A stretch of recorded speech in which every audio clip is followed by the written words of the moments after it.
ओम शांति। अंतिम स्थिति गीता ज्ञान स्वरूप। हमारी अंतिम स्थिति सर्वशक्तियों से संपन्न मास्टर सर्वशक्तिवान और मास्टर नॉलेजफुल है। जब सभी शक्तियाँ नेचुरल रूप से हमारे पास काम करेंगी और नॉलेज पूरी तरह से हमारे अंदर इमर्ज रहेगी, हम संपूर्ण गीता ज्ञान का स्वरूप बन जाएंगे।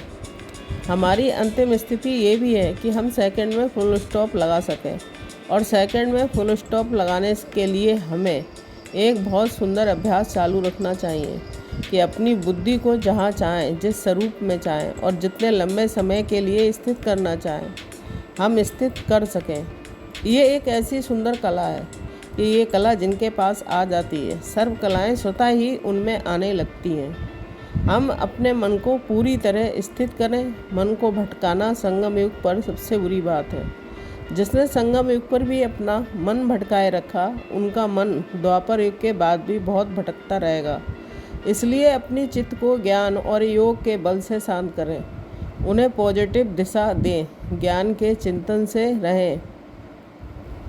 यदि हम मास्टर सर्वशक्तिवान का अभ्यास करते हुए अपना बुद्धि योग सर्वशक्तिवान से जोड़े रखेंगे तो हमें सर्वशक्तियाँ प्राप्त होंगी। हम बहुत पावरफुल बनते जाएंगे। हमारी सोई हुई शक्तियाँ जागृत रहेंगी, क्योंकि बाबा ने हमें बहुत सारी शक्तियाँ पहले से ही दे दी हैं। वो सोई रहती हैं, हम उन्हें जगाए रखना है। पर महत्वपूर्ण बात है कि हमें मास्टर नॉलेजफुल बनकर रहना है। ज्ञान तो हम सभी के पास है, लेकिन ज्ञान मर्ज रहता है। समय पर ज्ञान की सुंदर बातें विस्मृत हो जाती हैं, इसलिए मनुष्य धोखा खा लेता है। लेकिन परमात्मा ज्ञान, जो सर्वश्रेष्ठ ज्ञान है, हमें प्राप्त हुआ है, वो हमारे अंदर सदा इमर्ज रहे। इसके लिए एक छोटा सा काम सभी को करना है, बहुत सारे दिनों में करें।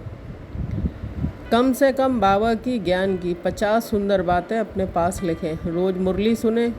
मुरलियों में वो सुंदर बातें आती रहती हैं, उन्हें नोट करें और बीच बीच में उन्हें पढ़ते रहें। कुछ दिन रोज़ पढ़ लें। इससे ज्ञान हमारी बुद्धि में इमर्ज रहने लगेगा, हमें याद रहने लगेगा। और जब जिस बात की आवश्यकता पड़ेगी, मान लो चिंता की कोई बात आ गई, तो वो बात हमें निश्चित करेगी। मान लीजिए हम ढीले हो गए, तो वो बात हमें उमंग उत्साह दिलाएगी। तो ऐसे ज्ञान की पॉइंट्स हम नोट करें जो हमें चेतन करती रहें, जो हमें ईश्वरीय नशे में लाती रहें, जो हमें हमारी शक्तियों की याद दिलाती रहें, जिनसे हम निरंतर आगे बढ़ते रहें। ज्ञान का भी नशा हमें चढ़ता रहे। तो आज से ही हम शुरू कर देंगे ज्ञान की वो बहुत सुंदर अनेक बातें लिखना जो आपको बहुत प्रिय लगती हैं। इस तरह हम नॉलेजफुल बनकर रहेंगे।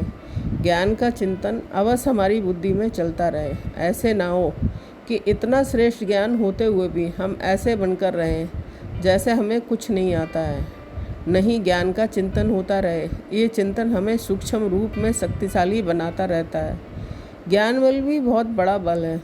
यही बल हमें व्यर्थ संकल्पों से मुक्त रखता है। तो आज सारा दिन हम एक बहुत सुंदर ड्रिल करेंगे। मैं आत्मा भृकुटी सिंहासन पर विराजमान हूँ। बहुत तेजस्वी मैं मास्टर ज्ञान सूर्य हूँ। फिर इस देह से निकलकर मैं आत्मा ऊपर की ओर चली और पहुँच गई शिव बाबा के पास। शिव बाबा को विजुलाइज करेंगे। उसकी किरणों के नीचे मैं बैठ गई। उसकी किरणें मुझ में समाने लगी। अपने को ईश्वरीय शक्तियों से भरपूर कर मैं आत्मा वापस नीचे आ गई। अपने इस देह में ये आने और जाने की ड्रिल करते रहेंगे और सारे दिन को एंजॉय अनुभव करेंगे। ओम शांति।